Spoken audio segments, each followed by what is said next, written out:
This is SelfWork, and I'm Dr. Margaret Rutherford.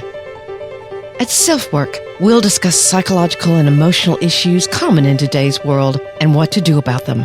I'm Dr. Margaret, and SelfWork is a podcast dedicated to you taking just a few minutes today for your own self-work. Hello and welcome to SelfWork. I'm Dr. Margaret Rutherford. I'm a clinical psychologist.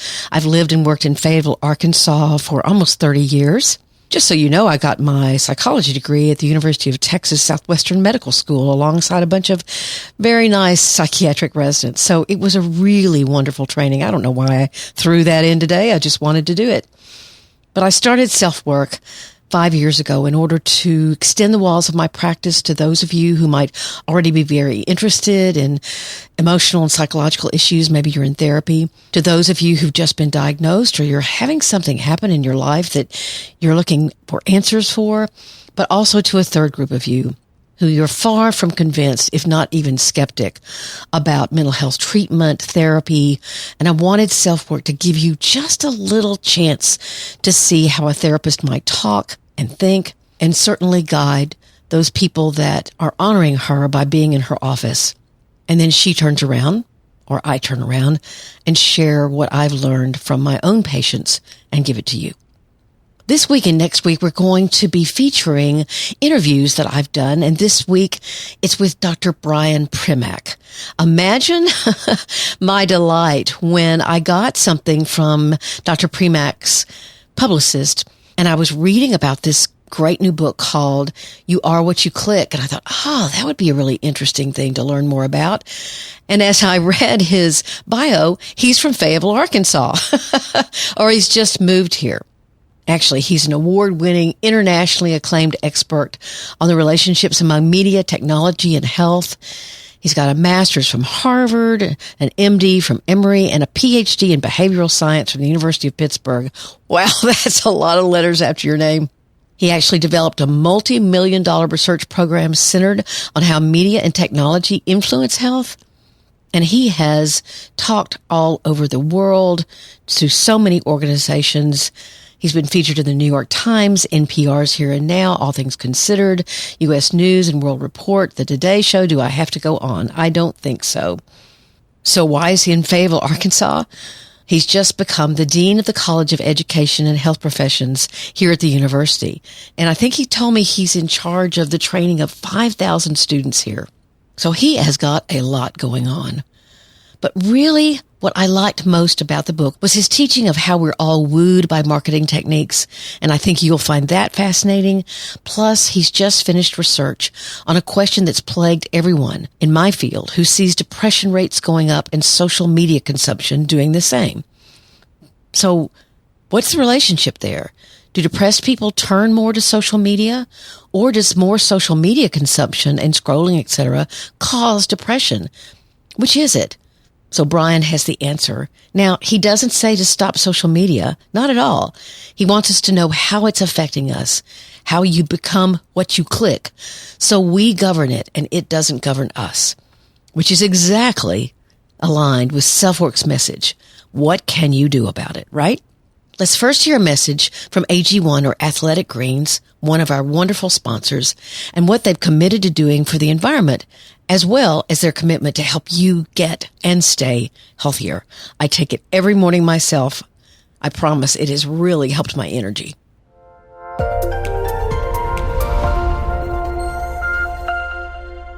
Our partner, AG1, has a product I use every day. I started taking Athletic Greens, frankly, because they were interested in sponsoring SelfWork, and I never recommend something to you without trying it first. With one scoop of AG1, whose taste is somewhere between sweet and tart to me, you'll get 75 high-quality minerals, vitamins, probiotics, adaptogens, and whole food source superfoods, which support everything from your gut to your immune system to your energy level. I love it because whether I'm home and about to go out for a walk or traveling and about to spend time with friends and family, I can start my day proactively, knowing I'm doing something for my own self-care. If you're like me, self-care can get lost for sure. In fact, its founder, after having severe gut issues, realized he was taking over $100 a day worth of supplements, which had their own very complicated dosage routine, so he created Athletic Greens. To make it easy, and because you're a SelfWork listener, Athletic Greens is going to give you a free 1-year supply of immune-supporting vitamin D and 5 travel packs with your first purchase. All you have to do is to visit athleticgreens.com/selfwork. Again, that's athleticgreens.com/selfwork to take ownership of your health and pick up the ultimate daily nutritional insurance.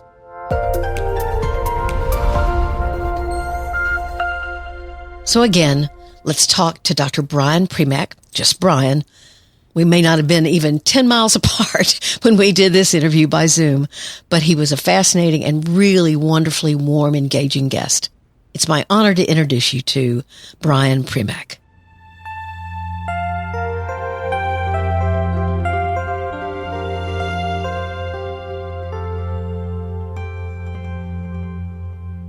So, Brian, thank you so much for being here this morning. I really appreciate it. I know SelfWork listeners will as well. Your book is called You Are What You Click. And I loved the premise of the book, which was mostly about, at least the way I understood it, about balancing your social media use, where there are 3 components. And you say be selective, be positive, and be creative. I was wondering, how did you choose those particular 3 components? Yeah, well, thank you, first of all, for having me on the program. And I really appreciate being here. And it's a great question. How do we get to the quote unquote food pyramid for social media?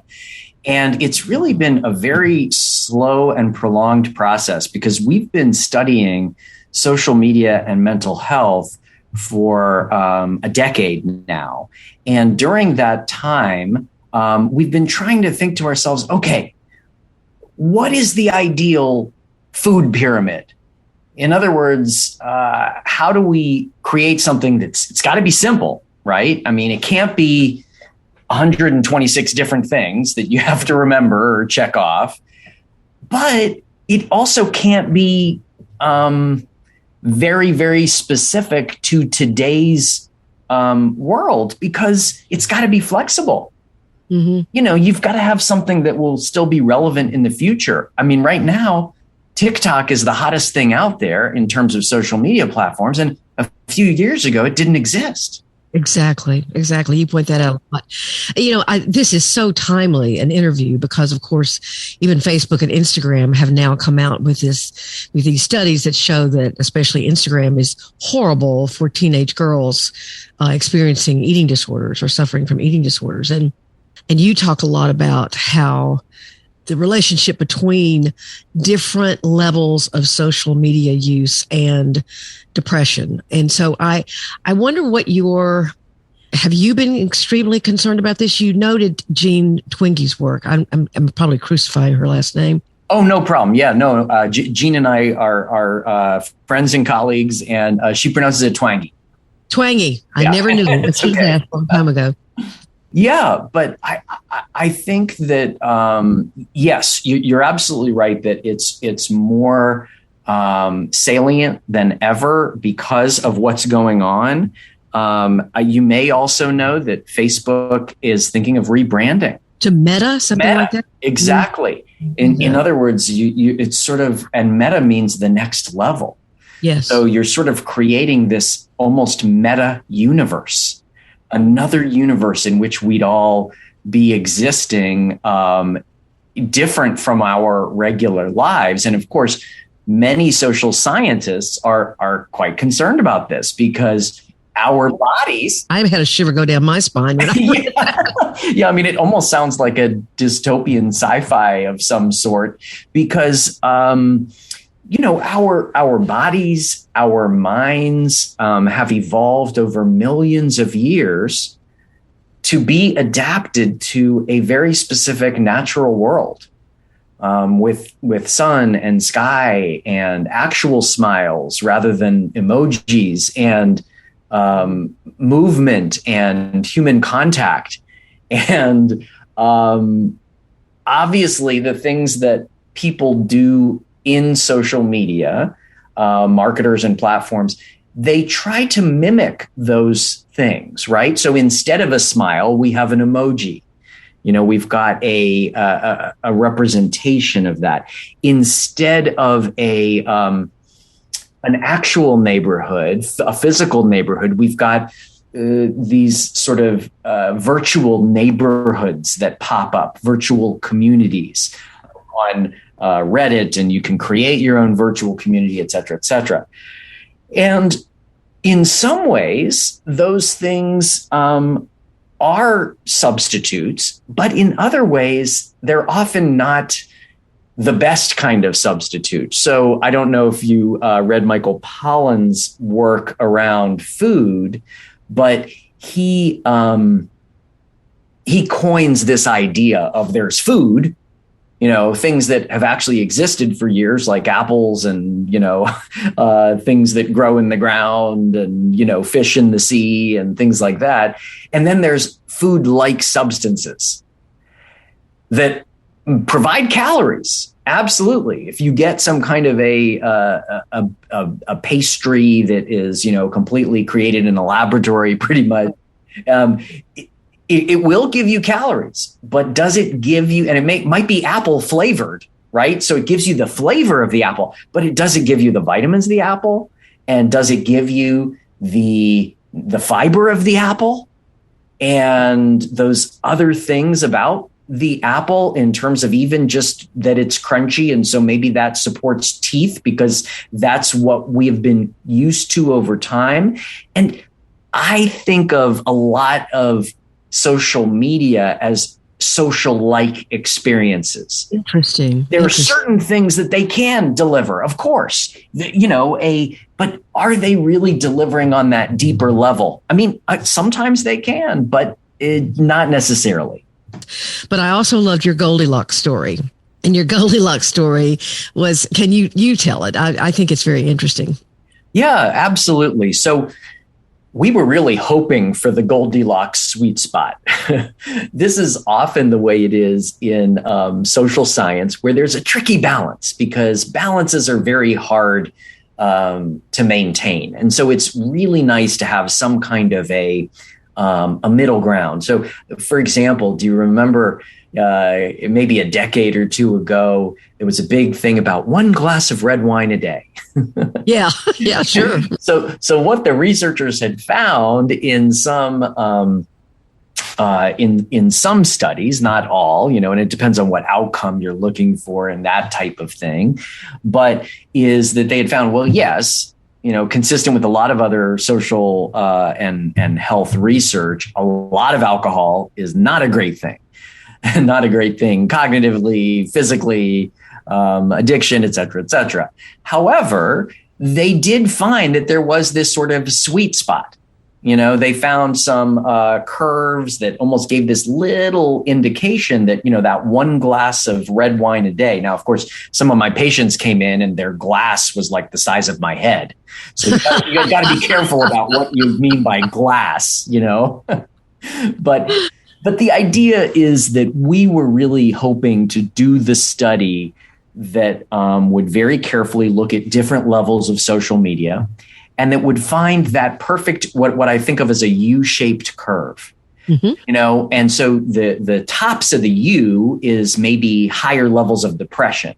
The middle of the bottom of the U is, lower levels of depression. We were kind of thinking, well, maybe a little bit of social media will be associated with lower depression, maybe, really extreme amounts. That might be one side of the U. We're really concerned about that. Maybe none at all, though, might also be associated with depression because, you're missing out on stuff. Yes. You're not using some of the normative ways that we have to connect and communicate in today's world. So that's what we were expecting when we went into this big study, that we would end up with some big talking point. 46 minutes a day is the perfect amount of time on social media. That's not at all what we found in that study. What we found was a straight line. Basically, the people who had the least depression were the people who used very little or no social media at all. And there was basically a straight line with each level of increased social media being associated with an increase in the risk of having depression.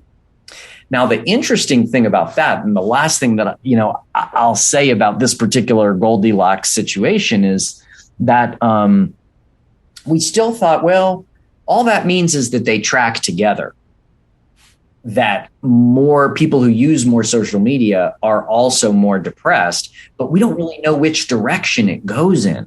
Yeah. What's causing what? Yes. Is it that people who use social media become more depressed? Or is it that people who are depressed kind of retreat into social media? And that was a really important unanswered question until about 9 months ago. Really? Wow. Yes, because we published a paper in December of 2020 in the American Journal of Preventive Medicine. That's the first longitudinal data that demonstrates that the amount of social media you use today has exactly that same linear relationship with the odds of you becoming depressed over the next 6 months. So we really do have directionality. That's really fascinating. That's fascinating. Yes, and in the other direction, there was no relationship.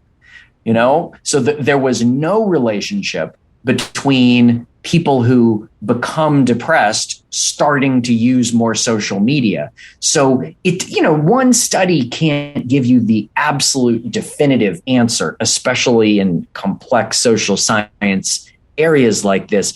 But it certainly was something to think about. The reason that we didn't hear much about it is a lot was going on in this world in December 2020. This was right while COVID was raging. It's right while the first doses of the vaccine were being tested. It's right while we were coming off of the election. And so I don't fault them for not having us more prominently in the news cycle. I know I had a book come out 2 months before the pandemic, so I know exactly what you're talking about.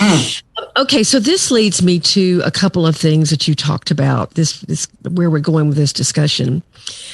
First of all, you talk about the importance of a resting state of mind, where you rest from the stimulation that social media gives, the colors, the notifications, all that stuff. And then you also say we're playing a part wherever we go, and that's exhausting. Mm-hmm. And I'm very interested in perfectionism and how it's a camouflage for a lot of very painful trauma. And so this quote just jumped out at me about we're playing a part wherever we go. And I know that's true because, or for some people using social media, maybe not all, I've had so many people talk to me about how depressed they are and how they're struggling. And then they'll show me something on their Instagram account. And, it doesn't look like that at all. And so I wonder if that's what you were talking about, that there are too many people. I guess, is there a distinction between people who use social media more honestly and openly versus people who use social media as a way to create, almost like Facebook maybe trying to think about this meta world, trying to create another personality for themselves or another identity, probably a better word? Yeah. I think that, those are really great points. And I agree that there are big differences between the way that people use social media. And I think, and there's a lot more to learn, but we have learned some things that I think will interest you. So for example, getting at this idea of what about, using social media in this way, maybe I'm being more authentic about myself, right? Versus I'm creating a persona that's really nothing like me. And that can be sort of exhausting. And maybe it also creates misunderstanding. People actually think you're being arrogant, whereas really you want to be vulnerable. Yes. And so in person, a person very well might sense that vulnerability, or you might be more likely to share that, but in, hiding behind your social media persona, that's not something that you really want to, show or explore. And that can lead to a lot of that painful perfectionism that you're talking about. So one example of a study that I think does get to this is we conducted a study just saying, how many of the people that you contact and interact with on social media are people that you know from real life? Mm-hmm. Interesting question. And you might think to yourself, well, that would be very little. But we actually found that in general, in today's world, and this is among young adults ages 18 to 30, so, keep that particular demographic in mind, about 35%, they said, of their friends on social media, their contacts on social media, were people that they had never actually met in person. So what you've got is this pretty solid range of people. Some people are totally sticking to just people, they would say 0%. They're sticking to just people that they know face to face. Other people, it might be 70%, maybe 2/3 of the people that I interact with on social media are people that I've never actually met before. Well, what we found that I think is really critical in this study is that there was a direct relationship between having more non-face-to-face contacts and having more depression. Wow. Okay. The more people that you said, oh, it's 50% of my people I've never met, then you'd be much more likely to be depressed compared to someone who said, oh, it's about 20% that I've never met. And again, it was a linear relationship, and it was very strongly indicative of, I think, exactly what you're just coming to by thinking this through as a clinician and as a practitioner, because you're seeing, and so it's nice to triangulate the sort of qualitative work with the quantitative epidemiologic work.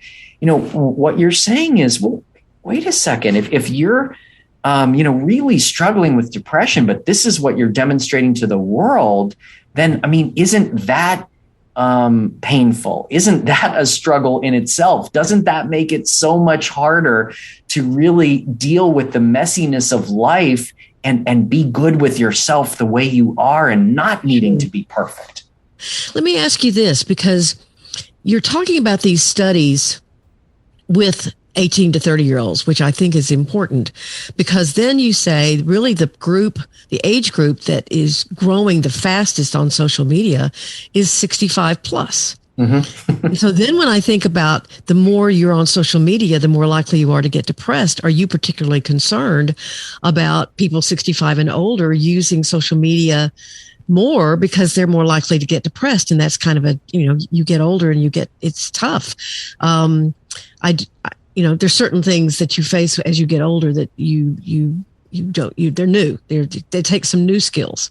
So what are your thoughts about that? It's a great question, Margaret, and it is truly unanswered because it could, I believe, go either direction. So this makes it a critical study to do. So what I mean by that is the following. So I think you're absolutely right. One possibility is that we would see the same kinds of relationships. Between more social media use being related to more dissatisfaction, more anxiety, and even more loneliness, because maybe social media works the same in that milieu as it does with young people. Maybe older people also are having comparison syndrome problems and thinking, oh, that person's life worked out so well, but my life is only just normal. I've got some successes and some failures, and that kind of thing. So it absolutely could be that more technology and social media use among the elderly, or just older folks in general, not even necessarily the elderly, is problematic. On the other hand, we have a real problem in our society with older individuals not having as many human connections naturally. For example, in Asian societies, people over the age of 60, maybe half the time live in the home with younger family, with grandchildren and that kind of thing. In our society, it's between 5 and 10%. Oh, it's very low. Yeah. Yeah. And so in a way, you might think to yourself, and I know that, my mother-in-law is almost 80 and lives with us.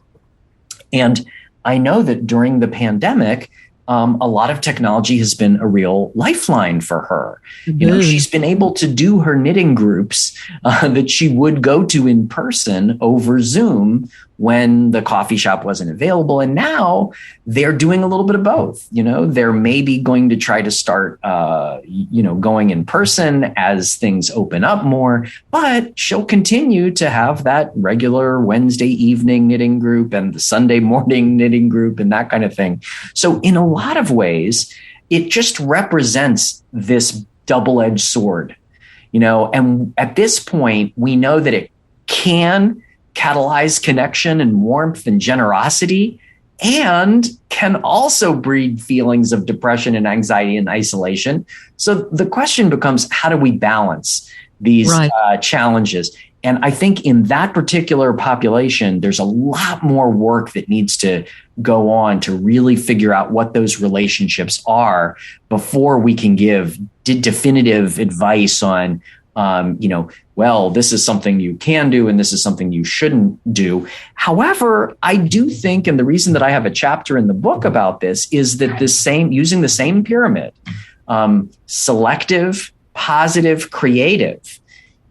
In the meantime, while we're waiting for, the decades of research that hopefully will come about this, is our best bet. We find that when people are more selective, when they're actively choosing the things that are useful and valuable, rather than just letting the platform kind of feed them whatever they want, which is just more eyeballs. They don't want necessarily the same mission as we as individuals want, connection. They ultimately want people to be on the platform longer. They want people to send messages to more people and larger, cohorts of people instead of one-on-one communication. You don't get as much, advertising money for, right? And so being very selective about what those really positive things are. I mean, it's hard. It's kind of like if you go into a huge buffet with every imaginable food in the world, how do you become selective at a time like that rather than just letting whatever's in the front and looks, and is just going right into your emotional pleasure center, It's not you choosing it. It's you being lured and seduced by just something that's right in front of you right then. And of course, I hope most people are aware that, Twitter and all these profiles or platforms feed you what you've been looking at anyway. They precisely, that's why so many people think, to my knowledge, they think everyone agrees with them because everyone they see on Twitter agrees with them because Twitter feeds them that. I loved your section. It was at the very end on social media literacy. And I think this is so important for people to be able to realize what is being fed to them instead of like you said, what am I hungry for? What do I want to do? Do I want to govern this or be governed, as you say in the book? Yeah. Thank you. I'm very proud of that part because I do think that it is a creative solution. A lot of times people deal with problematic exposures by saying, let's avoid it. Let's censor this, but I think that being more media literate is more about empowering people. It's about teaching, the ways to analyze and evaluate what is in front of you. And that can be very, very empowering and can kind of help you to become more selective and more positive and more creative over time. And, a lot of people, when I talk about this, they say, well, I'm literate, and I'm media literate. I know how to get on Facebook. Like, what are you talking about? I'm not one of these people who doesn't know how to turn on the computer. It's not about that. What it's about is truly a deeper level that I don't think I've been studying media literacy for a couple decades and I still don't think I'm entirely media literate. The fact is that every time you go onto that platform, that color that's in the background was chosen for a very specific reason. I know. That font that you're looking at was chosen from hundreds of different fonts because of psychological reasons that they, did experiments and determined that that's going to be the one that keeps you there the longest. That if there's a little bing that happens when one of your messages comes on, the exact tone and contour has been determined.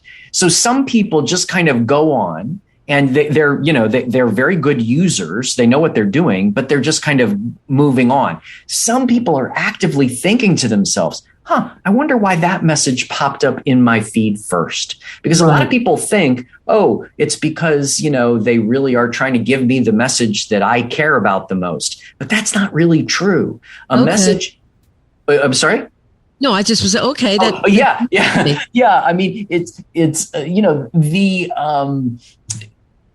the formulas are all, proprietary. And so we don't know exactly. But when we do studies, we find that the messages that appear to people are more likely to be ones that say are going to perpetuate more or are going to sell more. If something in your message is related to the word car, then that can immediately have, ads for cars coming up. And so, even though you'd much rather interact with, person A, B, and C, you're probably going to hear messages from D, E, and F because there is some kind of a financial incentive. So there's a section in the book called, something to the effect of the stuff in the back of the room is probably the best. So the question is, how do we get to that stuff in the back of the room? If you walk into a buffet and your favorite food is in the back of the room, how do you avoid not getting, overstuffed by what's right there in front of you that's being aggressively served to you, and is very, very shiny and all the spotlights are on it. And that's why I think we really need, real strategies that I try to put out in the book to try to do that. Yeah, you do a really great job with that. I mean, I want to make sure the listeners understand this is a very pragmatic book. It's filled with some research, but the research is well explained and fun to read. And I just think it's a great guide on how to use social media to your best advantage. Let me ask, by the way, I loved also the story about the feather pillow and gossip. You also talk to people about how it's so important to use it responsibly as well, to realize that your words can go a long way, like a feather pillow being shaken and now go pick up all the feathers. I loved that story. Let me ask you about one thing. That as a clinician, I'm like, you said you want to pursue positivity with a vengeance. What exactly, is that a directional thing? Is that a only be happy thing? What do you mean by that? It's a very good question because I think it can be easily misinterpreted, because I think that it's also very important to realize that we as people in a clinical scenario need to realize that we're not going to be happy all the time. Right. Exactly. And so that is not at all what this section is trying to achieve. I think it's more, in my mind, it's more about the idea that negativity is just very, very baked in to the social media experience. Yes, it is. I compare it in the book to road rage because if you're standing right in front of, a person, it's a nice little old lady, I'm sorry, and she accidentally cuts you off or something like that. And, in the grocery store, you're like, after you, you're trying to be as kind as possible. But in a car, right, you've dehumanized that person. It's not a human. It's that mean blue car. Yeah. Right. And so you're willing to yell at them and scream at them and all kinds of stuff. And the same kind of thing happens in the social media world because of that standing behind the avatar. It's much easier to have that kind of road rage because you don't. And remember that study we talked about people you haven't met face to face. Well, the people that you have met face to face, if they say something awkward or that could be misinterpreted, you know them from an entire face-to-face relationship, and you know them well. So maybe you cut them some slack and you realize, it's just a tone thing, or they didn't read the message right, or, something. Other information to balance out whatever is irritating or confusing or something like that. Exactly. All that other information is critical to actually think of that person as a human being. Mm-hmm. However, on social media, often, and especially if we are interacting with people that we haven't necessarily met with in person, then it's much easier to have those misunderstandings. It's much easier to think more negatively about the whole situation. Negativity bias is a thing. I had a great example of this. A woman who's now a friend of mine, Sarah Fader, who wrote 2-year-olds are assholes was her, and it went viral. And I read it and I wrote a response very early on in my blogging career. And she took it as an attack because I was saying, just remember that even your thinking that your 2-year-old or 3-year-old, I can't remember now, is an asshole is going to impact your actions toward that child. Well, she had gotten so much, mine was more of an and. Yeah, that age child could really, be taxing, and they can be hard to deal with. And I had to kind of pursue her to say, because her first response to me was really like short and terse and shut up and all that stuff. And I said, I'm not criticizing you. I understand the feeling. I just think there's another facet to this. This is important, probably maybe a little too serious for such a funny, it was a very humorous post. But now we're good friends. And because she said, I didn't realize what your perspective was. She didn't know me. Yeah. And so I totally get the message that we can make so many assumptions, and there's an anonymity about it. Like you say, I love the it's like you're in a car and you're all protected. And so, yeah, that's great. Yeah. And I think that is a perfect example of how that additional information helped clear things up. But that's not often the way things happen on social media.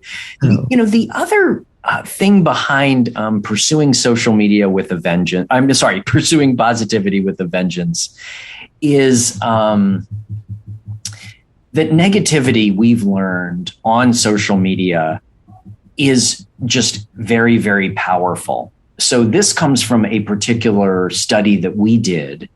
And what we did in the study is we looked at the amount of experiences that people had that were positive and the experiences that people had that were negative. And we looked how they were related to depression.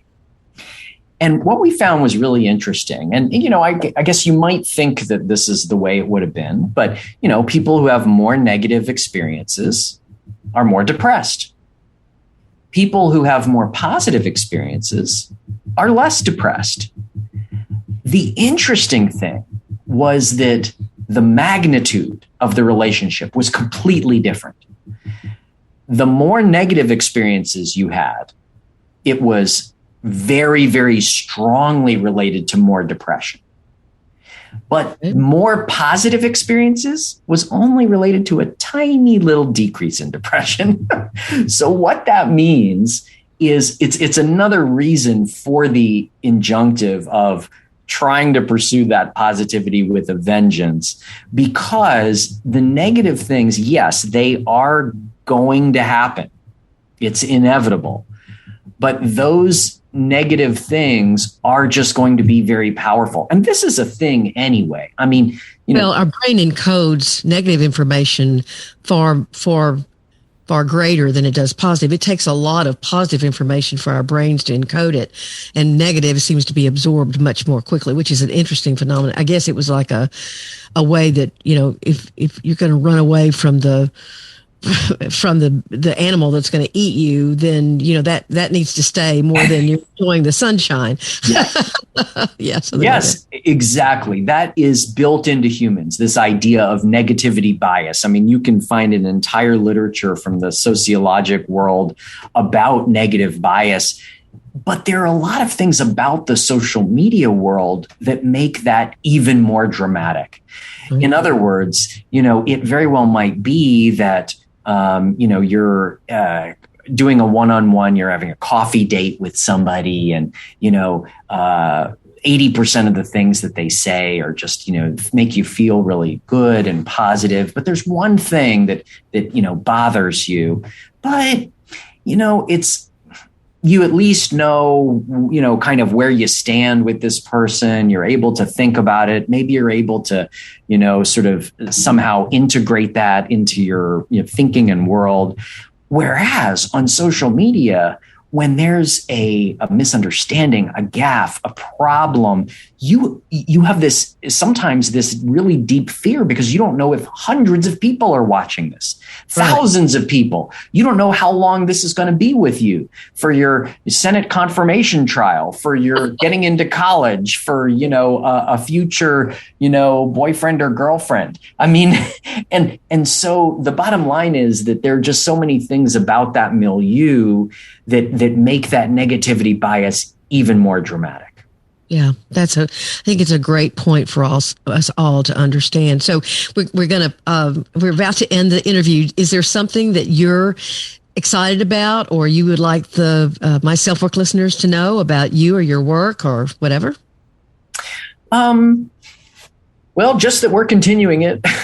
We're trying to figure out, what the next steps are. I mean, I did feel though it took me, 15 plus years of researching this before I really felt ready to write a book about it.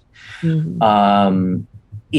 Because there are so many nuances, because there are so many things that we need to be thinking about. And so, for a long time, it was, it's just too complex right now. I don't have it all organized in my head. I'm just not ready to put the book together. Other mm-hmm. times it was, we really need to do a study about, tailoring your personality to your social media use which is another big section that we talk about in the book before we can really roll this out to people. But it really has been, it was time.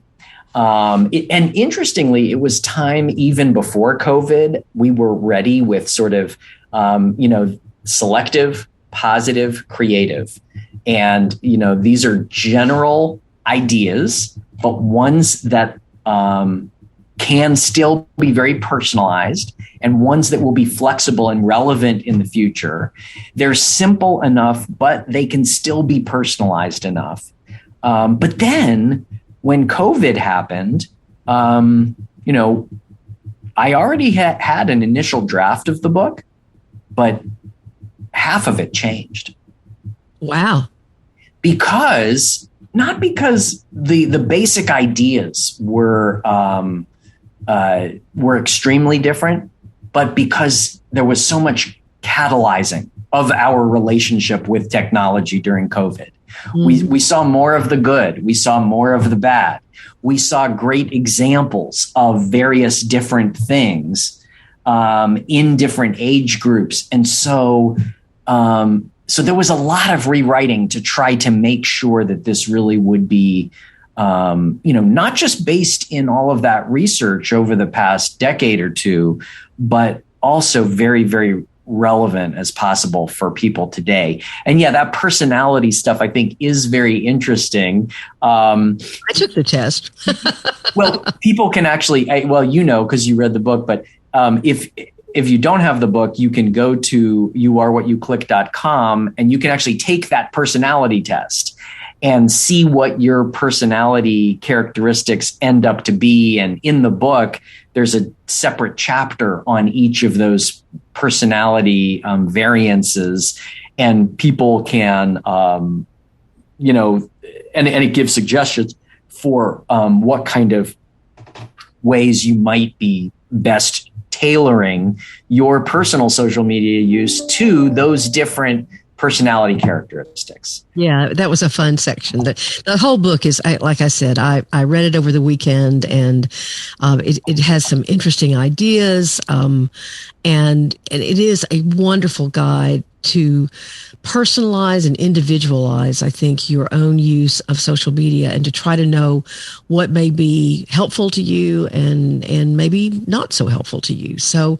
I thank you so much. I said in the intro that Dr. Primack is part of our University of Arkansas faculty and here in Fayetteville. And I'm so delighted you're here. We're lucky to have you here in Arkansas. So thank you. And I thank you for being on SelfWork. I could not appreciate it more. Absolutely. No, this was a great discussion, and thank you so much for your interest. I really appreciate it. You're welcome.